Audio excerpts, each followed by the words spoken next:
كلامه المجيد وفي فرقانه الحميد. أعوذ بالله من الشيطان الرجيم. بسم الله الرحمن الرحيم.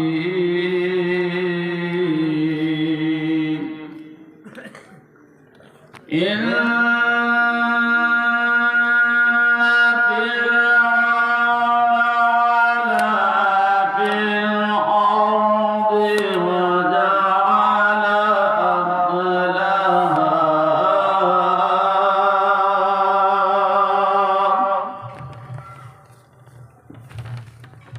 وجعل أغلال يصطرف طائفة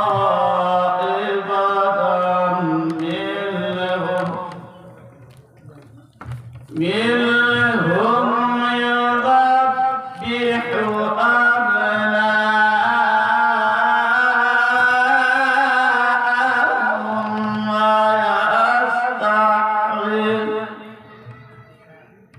ويستحيي نساءهم إنه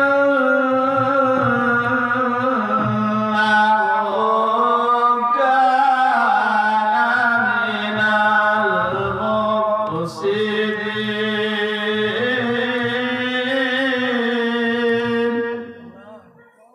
صدق الله العظيم.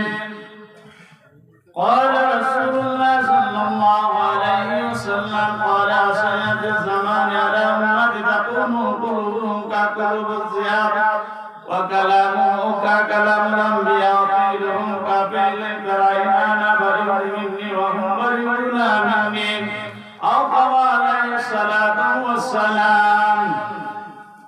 وقال الله تعالى في شان حبيبه ومحبوبه مخبرا وامرا: إن الله وملائكته يصلون على النبي يا أيها الذين آمنوا صلوا عليه وسلموا تسليما. اللهم صل على سيدنا محمد وعلى آل سيدنا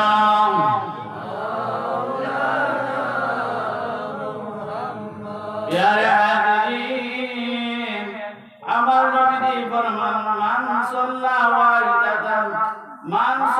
আলাইহি ওয়ালিদাতান সাল্লাল্লাহু আলাইহি আশারা। যে ব্যক্তি আমার প্রতি এক মর্তবা দুরূদ শরীফ করবে, আমার আল্লাহ তার প্রতি 10 বার রহমতের নজরে তাকাবেন।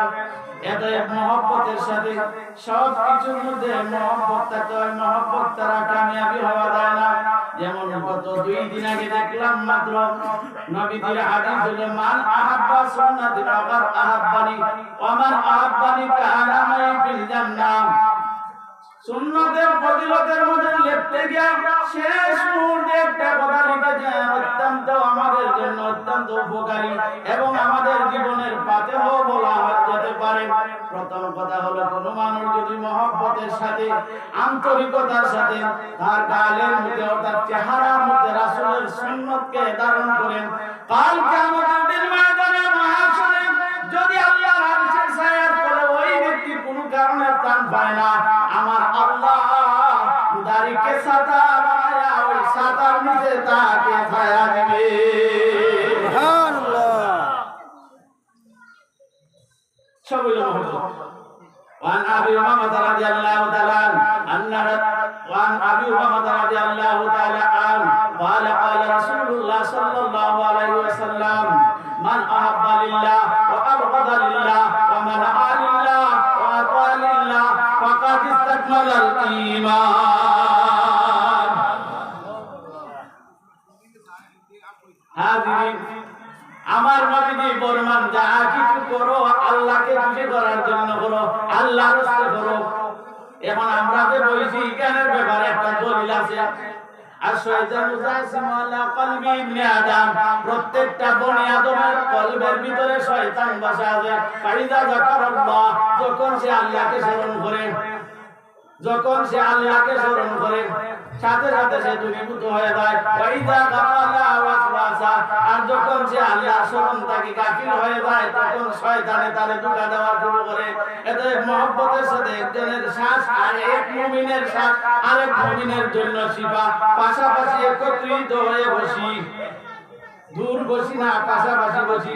আল্লাহর কুদরতি ক্যামেরার মধ্যে সব কিছু উঠে যাবে। একটু পাশে বসেন, কিছু সময় জীবন 60 বছরের জিন্দেগি পাইলেন, 70 বছরের জিন্দেগি পাইলেন, বাজানো একবার নিজের বিবেককে প্রশ্ন করেন। 60 বছর জিন্দেগি পাইলাম, 70 বছরের জিন্দেগি পাইলাম, এই 60 বছর বয়সের ভিতরে পরেকালের পাতা হিসাবে আমি কি করলাম? এমন কোন কিছু করেছি যা কবরের সাথী বানানো যাবে, যা আসরের সাথী বানানো যাবে, যা বিধানের পাল্লায় দেওয়া যাবে, এমন তালিকা আমি নিজে প্রস্তুত করি। একটু প্রস্তুত করার প্রয়োজন আছে।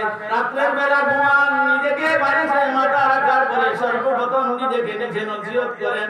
আল্লাহ শিক্ষা দিয়েছেন আমাদেরকে, সর্বপ্রথম তুমি তোমাকে নসিহত করো। কুরআন কারীমে আল্লাহ কুদরতি জবান দ্বারা ফরমান, ইয়া আইয়ুহাল্লাযীনা আমানু কু আনফুসাকুম ওয়া আহলিকুম নার। ও ঈমানদারের দলেরা, ঈমানদার কাকে বলা হয়? বর্তমানে ঈমানদার কাকে বলে ঈমানের ব্যাখ্যা আমরা জানি না। ওয়ান আবি উমামা রাদিয়াল্লাহু তাআলা আন্না রাজুলান সাআলা রাসূলুল্লাহ সাল্লাল্লাহু আলাইহি ওয়াসাল্লাম মাল ঈমান। হযরত আবি উমামা বর্ণনা করতেছেন, আল্লাহর হাবিবকে এক ব্যক্তি প্রশ্ন করলো, ইয়া রাসূলুল্লাহ, ইয়া হাবিবাল্লাহ, নবীজি গো, নবীজি ঈমান কি, তার পরিচয় কি, তার নিদর্শন কি?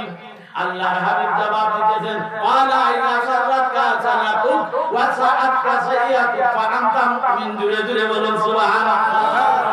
আমার নবী ফরমান, ও আবু উমামা, ওই ব্যক্তি যে আমাকে প্রশ্ন করেছে তাকে জানায় দাও, ভালো কাজ করার পরে যদি আত্মার মধ্যে শান্তি পাওয়া যায় মনে করে ঈমান আছে, আর মন্দ কাজ করার পরে যদি আত্মার মধ্যে অশান্তি সৃষ্টি হয় মনে হইল ঈমান আছে। কারণ মুমিন যখন ভুল কাজ করে তার ভিতরে অশান্তি সৃষ্টি হয়। আর যদি বেঈমানও যখন করছিত করছো, ঠিক কিনা? যেমন বেঈমানের চরিত্রগুলা দেখবেন, 2 বছরের বাচ্চা, 6 মাসের বাচ্চা, 3 দিনের বাচ্চা বোমার নিচে গলায় মারে, আবার ভয়ে সন্ত্রাসী মারে। নাউযুবিল্লাহ। আসেনি না? না, এটা হলো বেঈমানদের চরিত্র, এটা হলো কার চরিত্র? বেঈমানদের চরিত্র।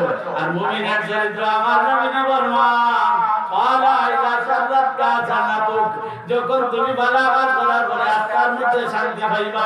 এই যে আমার লন্ডন হিসাব, আমি সামনে প্রশংসা করা বলা পাই না, কিন্তু উনার যে অনুদান কইতে হয়, কত লন্ডনে আইয়া বিভিন্ন ধরনের কনফারেন্সের আয়োজন করে, কিন্তু তিনি আয়োজন করেছেন একটা মিলাদুন নবীর বাগানের। এই বাগানের আয়োজন করার মধ্যে কি লাভ? আমরা যারা এখানে বসেছি আমাদের 2টা লাভ। 6টা লাভ। 1 নম্বর লাভ হলো লা ইয়াকুলু কওমুন ইয়াযকুরুল্লাহ ইল্লা আফাকুমুল মালাইকাতু ওয়া গাশিয়াতুহুমুর রাহমা ওয়া নাযালাত আলাইহিমুস সাকিনাহ। কথা বুঝুননি? এগুলাকে বানায়া বুঝাছি।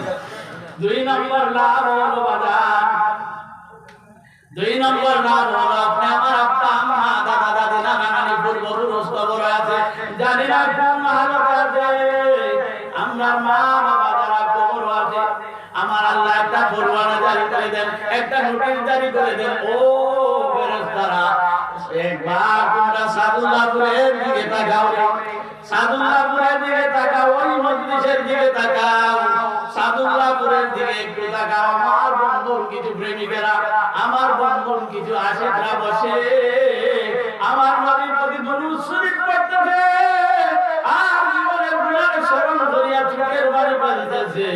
ও ফেরেশতারা, তাদের পূর্বপুরুষের কবর যদি আযাব দেয়, আমি আল্লাহর রহমানিয়তের কলঙ্ক হবে, এতএব তাদের কবরের আযাব বন্ধ করে দাও। লাভ কয়টা পাইছি? দুইটা পাইছি নাকি? এখন মহব্বতের সাথে করুন আল্লাহ আল্লাহ আল্লাহ আল্লাহ আল্লাহ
মানুষকে বুঝাইতে হবে।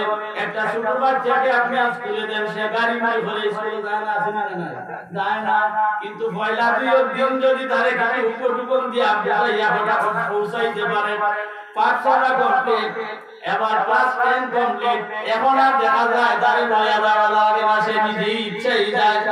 এই ওয়াজের মধ্যে যে ফায়দা আছে এটা আগে বুঝতে হবে। এই ফায়দার কথা আমার মুখের কথা নয়, ফাযাক্কির ইল্লা বাযিকরা ইন্নায যিকরা তানফাউল মুমিনিন।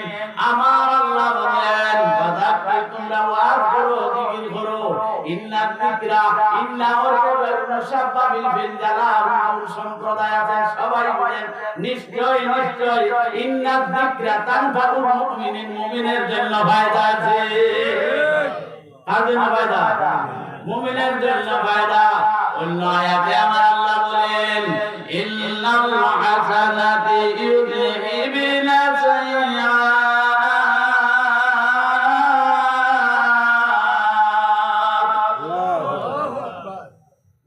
নিশ্চয় আমার আল্লাহ তাবারক ওয়া তাআলা বালার বিনিময়ে মঙ্গলে বদলায়া দেন। কার বিনিময়ে? বালার বিনিময়ে। বালা কোনটা? ও যে আজকে আমরা বলছি বালার বিনিময়ে।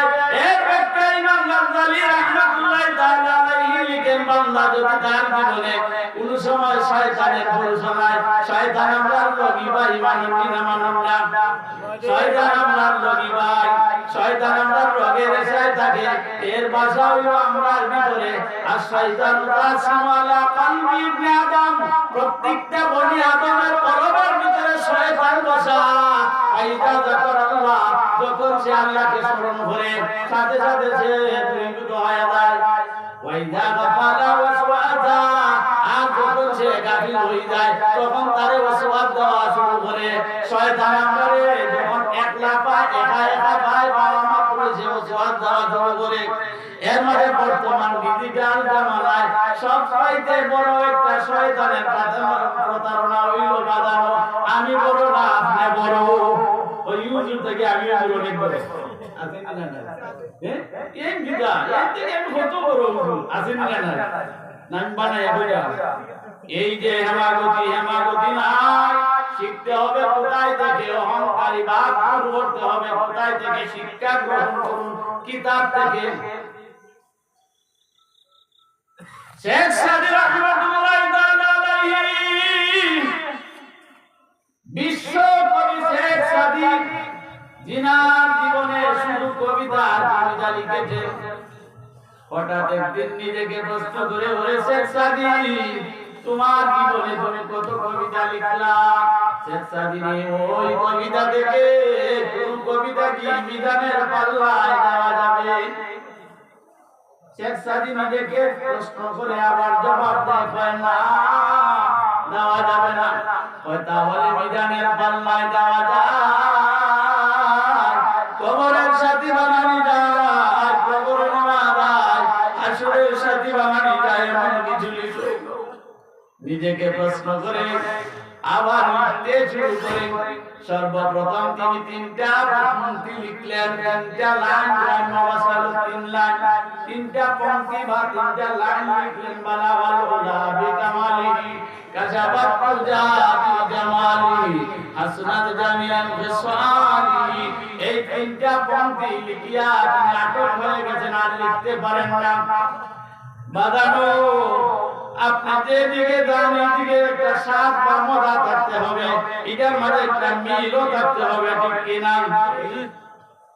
এখন চতুর্থ পংক্তি যখন মিলাইতে পারে না, শেখ সাদি জোহর গেছে, আসর গেছে, মাগরিব গেছে, এশা একাধারে নামাজ পড়ে নামাজের মুসল্লায় বসে বসে ভাবনা করে চতুর্থ পংক্তি মিলাইতে পারে না।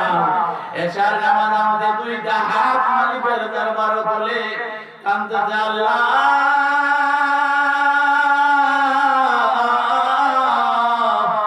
জীবনে কত কবিতা লিখলাম, কোনদিন কোন কবিতায় আটক হয় নাই। ও আল্লাহ তোমার শেখ সাদি আজকে কবিতা লিখতে পারে না, চতুর্থ লাইন মিলাইতে পারে না। আল্লাহ তোমার দরবার ছাড়া যাইবার জায়গা নাই, আমাকে সাহায্য করো। এখন তন্দ্রা ভাব শেখ সাদি, তন্দ্রা ভাব আমার দেশের ভাষায় বঙ্গালী, তন্দ্রা ভাবের মধ্যে শেখ সাদি এমত অবস্থায় দেখতেছে শেখ সাদি তার ঘরটা মেশকে আম্বরের চাইতে আরো সুবাসিত হয়ে গেছে। এরপরে তাকে ডেকে একজন শুভ্র সাদা পোশাকওয়ালা পাগড়িওয়ালা মানুষ তার মনের মধ্যে হাজির হয়ে গেছে। ডাক দিয়ে বলে শেখ সাদি তুমি কি তোমার কবিতা লিখতে পারো না? ও শেখ সাদি চতুর্থ পংক্তি তুমি লিখো সাল্লু আলাইহি ওয়া আলিহি।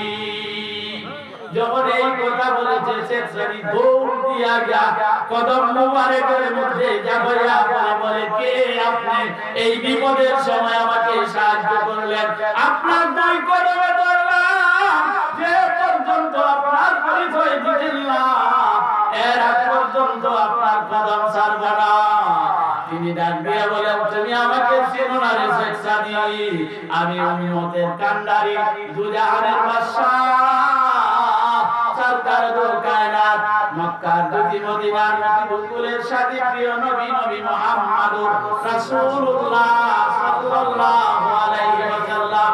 ও শেখ সাদি তুমি যখন পংক্তি মিলাইতে পারো না, তুমি যখন আল্লাহর কাছে ফরিয়াদ করছো, আমার আল্লাহ তো ইচ্ছা করে তোমার দিল জাগাইয়া দিতে পারতা, কিন্তু আল্লাহ জাগাইয়া দিলেন ও আমার হাবিব তোমার পাগলকে তুমি যাইয়া শান্ত করো, তুমি নিজে যাইয়া তাকে কবিতা মিলাইয়া দিয়ে আসো।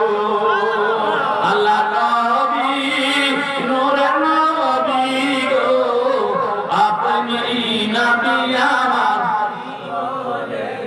মারহাবা পড়তে জানেন। আল্লাহ নবী নূরের নবী গো আপনি নবী আমার, আপনি আমার জীবন সাথী, অন্ধকার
বলেছিলাম সর্বপ্রথম নিজেকে প্রশ্ন করুন।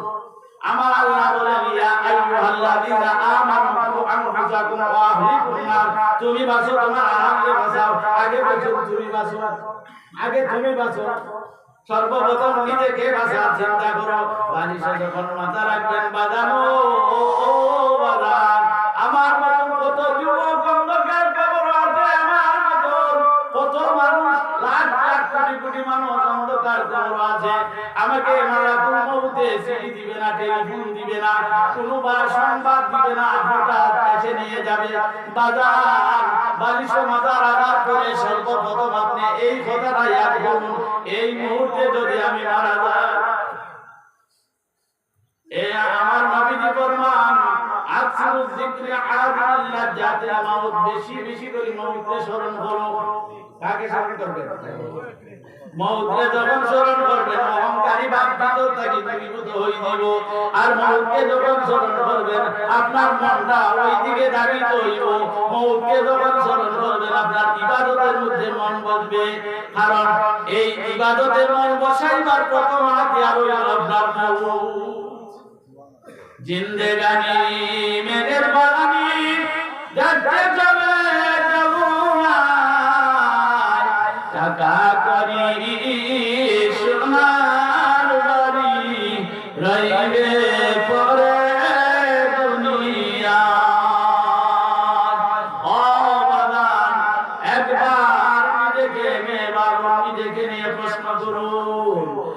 মা খাদিজাতুল কুবরা রাদিয়াল্লাহু তাআলা আনহা, যিনি তৎসময়ে মক্কার সবচাইতে বড় শিল্পপতি ছিলেন, বড় ধনাঢ্য ব্যক্তি ছিলেন, তিনি আমার নবীর কদম মুবারকে আল্লাহকে খুশি করার জন্য সব বিলিয়ে দিয়েছেন, সব বিলিয়ে দিয়েছেন। আমার নবীজি যখন দিনের দাওয়াত পাইতেন, খাদিজাতুল কুবরা রাদিয়াল্লাহু তাআলা আনহা দরজার মধ্যে দাঁড়ায়া পিতার নামে তাসবিহ পড়তেন, লা ইলাহা ইল্লাল্লাহ, লা ইলাহা ইল্লাল্লাহ, লা ইলাহা ইল্লাল্লাহ,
আমার নবীজি জিজ্ঞাসা করে, খাদিজা গো খাদিজা, দীর্ঘদিন হইল আমাদের দুইজনের দাম্পত্য জীবন, একটা দিন তো ডাবল ডাক লাগে না খাদিজা, প্রথম ডাকে তুমি সাড়া দাও। খাদিজা ডাক দিয়া বলে, ইয়া রাসূলুল্লাহ, ইয়া হাবিবাল্লাহ, নবীজি গো, ও দয়াল নবীজি, যখন দিনের দাওয়াতে যান, দিনের দাওয়াতে যাওয়ার পরে আমি দরজার মধ্যে পিঠ লাগাইয়া আল্লাহর নামে জিকির করি, যাতে আমার চৌকো তন্দ্রা আয় না, ঘুম আয় না, ঘুম এবং তন্দ্রা দুটোই যাতে আয় না। যদি ঘুম বা তন্দ্রা আসে তাহলে আপনার পতনটাকে আমি সারা দিতে পারবো না। এই জন্য আমি খাদিজা আরামের ঘুমরে আরাম করি, খোদার নামে জিকির করি আপনার প্রথমটাকে সারা দেওয়ার জন্য। ওই খাদিজা একদিন আমার নবীজিকে ওর মধ্যে শোয়াইছে, অর্থাৎ ঘুম পাতাইছে। খাদিজা আমার নবীজির চেহারার মধ্যে হাত বোলায় আর কাঁদে। হঠাৎ করে কাঁদতে কাঁদতে এক কাতরা পানি আমার নবীজির চেহারা মোবারকের মধ্যে পড়ে গেছে। আমার নবীজি জিজ্ঞাসা করে, খাদিজা গো, ও খাদিজা, আমি কি তোমার মনে কোনো কষ্ট দিয়েছি, তুমি কাঁদো কেন? খাদিজা ডাক দিয়ে বলে, ইয়া রাসূলুল্লাহ, ইয়া হাবিবাল্লাহ, নবীজি গো, দয়াল নবীজি, দাম্পত্য জীবনের শুরু থেকে এ পর্যন্ত একটা সরিষা পরিমাণ কষ্ট আপনার কাছ থেকে পাই নাই। আমি কাঁদতেছি মাত্র একটা দুঃখের কথা আমার স্মরণ হয়েছে। আল্লাহর হাবিব বললেন, খাদিজা বলো কি? ও ইয়া রাসূলুল্লাহ, ইয়া হাবিবাল্লাহ, নবীজি গো, আমার মনের মধ্যে খালি মউতের কথা স্মরণ হয়, সব সময় মউতের সিগন্যাল আছে। আমার মন বলে আমি আর বেশি দিন থাকবো না। ইয়া রাসূলুল্লাহ, ইয়া হাবিবাল্লাহ, নবীজি গো, নবীজি আপনার জীবদ্দশায় যদি আমি জমিন থেকে চলে যাই, আমার কিছু আবদার আপনার কাছে। আমি আপনাকে খুশি করার জন্য, আমার আল্লাহকে খুশি করার জন্য আমার জীবনের সর্বকিছু মিলিয়ে দিয়েছি। আমার দোকান আবদার আপনি রাখবানি। আমার নবীজি ডাক দিয়া বলে, খাদিজা বলো তো তোমার কি আবদার? ও ইয়া রাসূলুল্লাহ, আমি যখন মনুষ্য অবস্থায়, আমি যখন চাকরাতুল মুসিবতের ঘাটের মধ্যে ছাড়াছাড়ি করব, ঠিক সেই মুহূর্তে আপনি আমাকে কালিমা তৈয়বা লা ইলাহা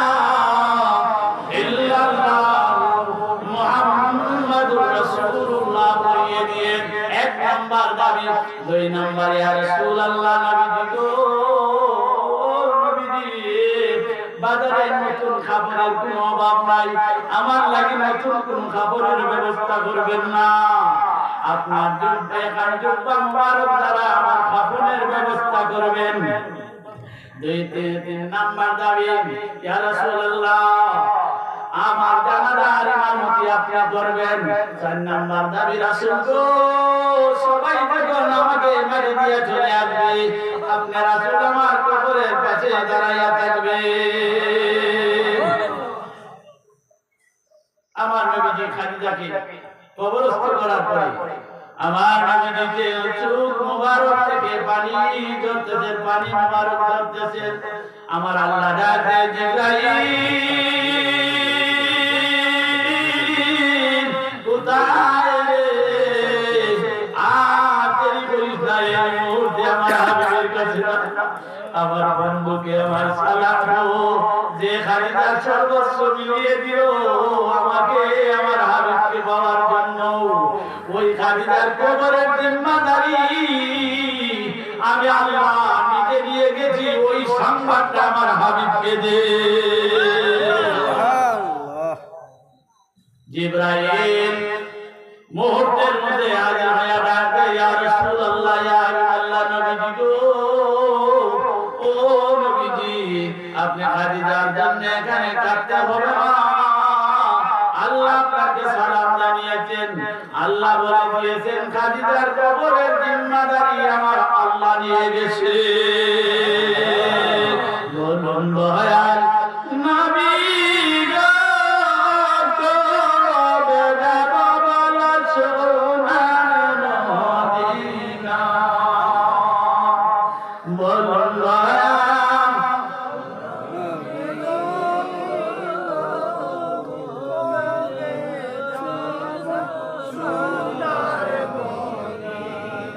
মারহাবা।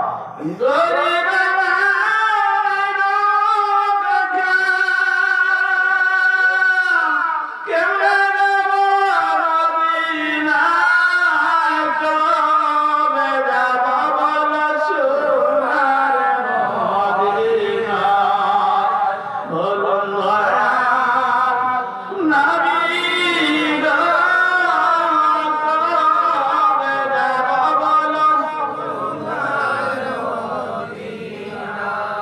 আপনারা গড়া মধুজি সোনার মদিনা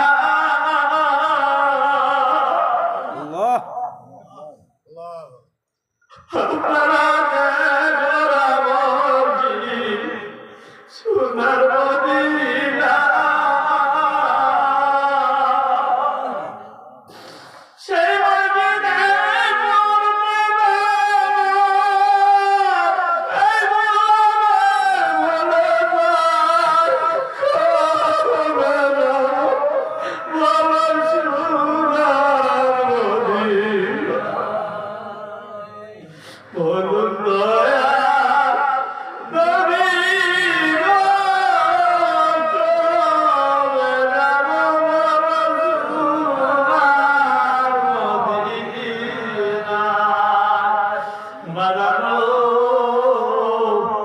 আমরা বর্তমান সময়ে এমন একটা অবস্থার মধ্যে পৌঁছেছি, আমরা অন্যকে নসিহত করতে জানি, নিজের খবর নাই। আমি আরেকজনকে নসিহত করি, কিন্তু আমার খবর নাই। ও বাজার, এই মুহূর্তে যদি আমি মারা যাই তাহলে আমার কি হবে, এই চিন্তা আমার ভিতরে না। সব সময় নিজেকে নিয়ে বাবু, কারণ আমি বলেছি নিজেকে নিয়ে যখন আপনি ভাববেন, নিজেকে নিয়ে যখন ভাববেন, এই বাবার পাশে দিয়ে মাঝে মধ্যে মিস্টার ইংলিশও আপনারা ধোঁকা দিতে পারে। আল্লাহ এক লক্ষ মতান্তরে 2,26,000 পয়গাম্বর এই জমিনের মধ্যে পাঠিয়েছেন। সবাই সর্বপ্রথম নিজেকে নিয়ে ভাবতেন, কিন্তু একজন ব্যতীত, জুড়ে বললেন সুবহানাল্লাহ, একজন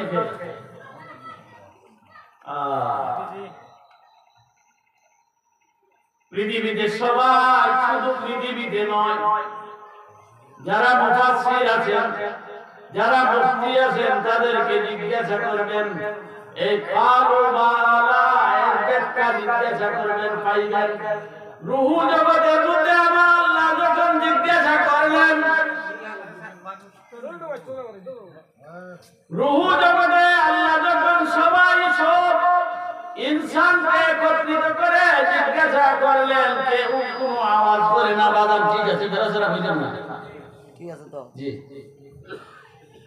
এখন একটু ডিস্টার্ব হইতাছে। এত সময় শুনতে দিছি, একটা আওয়াজ আছে, এক্সট্রা আওয়াজটা বন্ধ রাখতে হবে। আমিন।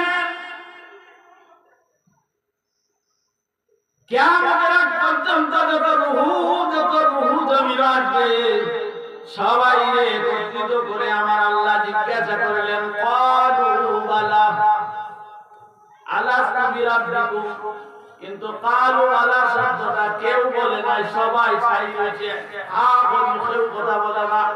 একমাত্র একজন বলেছেন, তিনি হলেন মুহাম্মাদুর রাসূলুল্লাহ সাল্লাল্লাহু আলাইহি ওয়াসাল্লাম। আর ওনার দেখা, ওনার হওয়ার সাথে সাথে আমরা সকলেই বলেছি ক্বালু আলা। বুঝুননি কথা? এরপরে আমার নবী যখন জমিনে আসলেন, সবাই আমরা হুয়া হুয়া বলতাম, কিন্তু আমার নবী জমিনে আসার পরে সর্বপ্রথমই প্রথম শব্দটাই এলো জমিনে বলিয়া সেজদারত অবস্থায় বলেন, ইয়া রাব্বি হাবলি উম্মতি।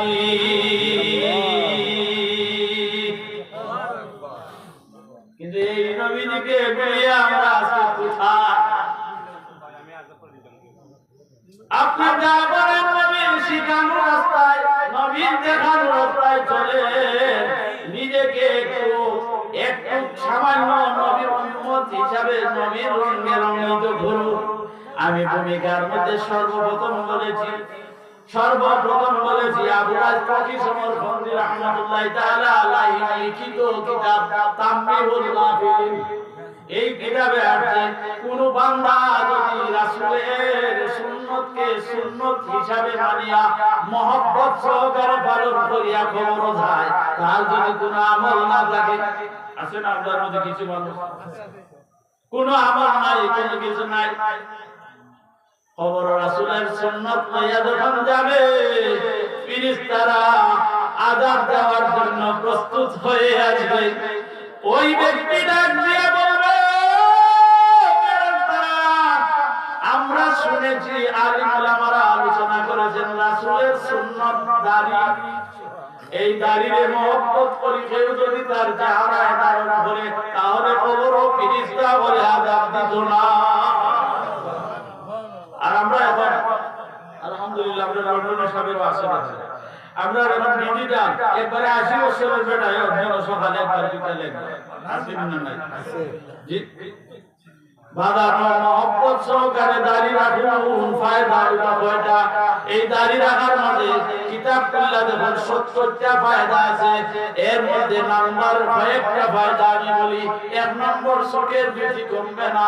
2 নম্বর গাল সাবা বা গাল আমরা ভুল গাল হইনি, গাল ভাঙবে না। 3 নম্বর তাড়াতাড়ি দাঁত করবে না। 4 নম্বর দাঁতের মজা যাইবে না।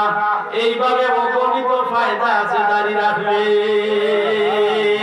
এরপরে কেন একটু খেয়াল করুন, আমার নবী ফরমান মান আহাব্বা সুন্নতি ওয়া মান আহাব্বানি ওয়া মান আহাব্বানি কানা মাই ফিল জান্নাহ।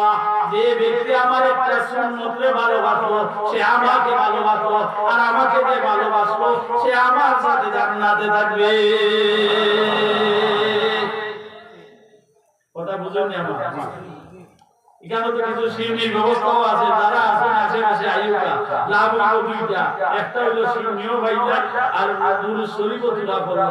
মান সাল্লাল্লাহু আলাইহি ওয়াহিদাতান সাল্লাল্লাহু আলাইহি আশারা। অন্য হাদিসে হাদিসে কুরসি ইন্নাল জান্নাতা তাস্তাকু ইলা 50 নাফর তালিল কুরআন ওয়া হাফিজুল লিসান ওয়া মুতঈমুল রিয়ান ওয়া মুফসিল উরিয়ান ওয়া মান সাল্লা আলা হাবিবির রাহমান বলেন সুবহানাল্লাহ। ফাতল মানুষের জন্য জান্নাত ফরিয়াদ করে, ও আল্লাহ মাবুদ গো ওই ফাতল মানুষ আমার মাঝে দেও কয়জন? পাঁচজন। ইন্নাল জান্নাতা তুস্তাকু ইলা 50 নাফর। পাঁচজন মানুষের জন্য জান্নাতে ফরিয়াদ করে আল্লাহর কাছে। আমার কাছে মাওলানা সাহেব আছে, আমি মন গড়া বলতেছি না, উনি আমার পিতৃতুল্য না, অন্তত আমার দাদার বয়সী হইব। যে সুরত দেখলাম আমিন, পাঁচজন মানুষের জন্য জান্নাত আল্লাহর দরবারে ফরিয়াদ করে। তার মধ্যে নাম্বার 1 হলো তালিল কুরআন। 1 নম্বর হলো যারা কুরআন তিলাওয়াত করবে। ওয়া হাফিজুল লিসান। 2 নম্বর হলো যারা জিহ্বার হেফাজত করবে। এখন যারা লাগিয়েছে কইতা হলো, এখন যারা লাগিয়েছে যে জিহ্বারে কিভাবে হেফাজত করুন। এই জিহ্বার মানে এই জিহ্বার মধ্যে আমার আল্লাহ এমন একটা শক্তি দিয়েছে, আপনি জমিনে বইয়া জিহ্বার আল্লাহর আরশ পর্যন্ত দূরে। এখানে বইয়া যদি কুরআন শরীফ পড়ুন, এখানে বইয়া কুরআন শরীফ অর্থাৎ আপনার বাড়ির পরিচিত বইয়া কুরআন শরীফ পড়ুন, আপনি আল্লাহর কালাম তিলাওয়াত করতেছেন, এর আওয়াজ দুনিয়ার কেউ রাখতে পারবে না, সরাসরি আরশে মুআল্লায় চলে যাবে। সুবহানাল্লাহ। আপনি তো দেখতেছেন আস্তে আস্তে করতেছেন ইয়াসিন, আস্তে আস্তে করতেছেন, কিন্তু এই আওয়াজ আরশে মুআল্লায় জুড়ে হলো। সুবহানাল্লাহ। বাজার জিবরার মাঝে ভাবার আছে, এটা হলো বালা ভাবার, আর জিবরার মাঝে মন্দ ভাবারও আছে। এই জিবরা যদি কোনো মানুষকে একটা খারাপ ভাষা ব্যবহার করুন, ওই মানুষটাই দেখবেন, আমি বাংলা বললাম না যেহেতু আমি আলেম মানুষ, ওই মানুষটা বলবো ভাই যে আমারে 10টা বাড়ি দিল তো দুঃখ লাগতো না, তুমি একটা কথা বলে আমার অন্তরটারে ঢালাই লইছো। তাহলে দিদার মধ্যে ভাবার আছে না? ওয়া হাফিজুল লিসান ওয়া মুতঈমুল রিয়ান। নিরন্নকে অন্নদানকারী, আর বর্তমান সমাজে হলো সব উল্টা, গরিবরে শোষণ করে, ঠিক কি না? কথা হলো ধন্য গরিবরে দিত, এখন ধন্য গরিবের কাছ থেকে নেয় বর্তমানে। তবে এটা কৌশলে দিতে আছে, আমরা জানতাম না। বিভিন্ন সংস্থা হইয়া, বিভিন্ন ব্যাংক হইয়া, বিভিন্ন ভাবে গরিব একবারে রাস্তার নামাইতেছে, আছে না নাই? ওয়া মুকসিল মুরিয়ান, আর বস্ত্র ইনকে বস্ত্র দানকারী। অনেক মানুষ আছে, এমন মানুষ আছে দেখা যায় একটা পোশাকের অতিরিক্ত আর একটা পোশাক নাই, এমনও মানুষ আছে ঠিক মতো তার পোশাক আশাকের ব্যবস্থা নাই, এমনও মানুষ আছে কাপড় দেওয়ার ওই ব্যবস্থা নাই, আছে না না? আছে। ওয়ামান সাল্লাল্লাহু আলাইহি রহমান, আরেকদল মানুষ হলো যারা মহব্বতের সাথে আমার নবীর প্রতি দুরূদ শরীফ করবে। এই ফাঁকফাক মানুষের লাগি জান্নাত অপেক্ষা করবে। হাজিরিন একটু চাবি বই দেন। আউযু বিল্লাহি মিনাশ শাইতানির রাজীম, বিসমিল্লাহির রাহমানির রাহিম। ওয়া লাম্মা দামা মিন আমরি সাল্লাল্লাহু তাআলা আলাইহি ওয়াসাল্লাম সারা রাসূলুল্লাহ ওয়াল মারিয়াত ফি মদিনাতি শরীফাতি আবু আব্দুল্লাহ ওয়া কানা কাদ তাদারিয়া ওয়া বানিয়াতিনা তাইবাতিন জারিয়া আমরাতা বিমসালিন সাবিন ইয়ামুনা সুবহানাহু ওয়া শাকওয়া। ওয়া লাম্মা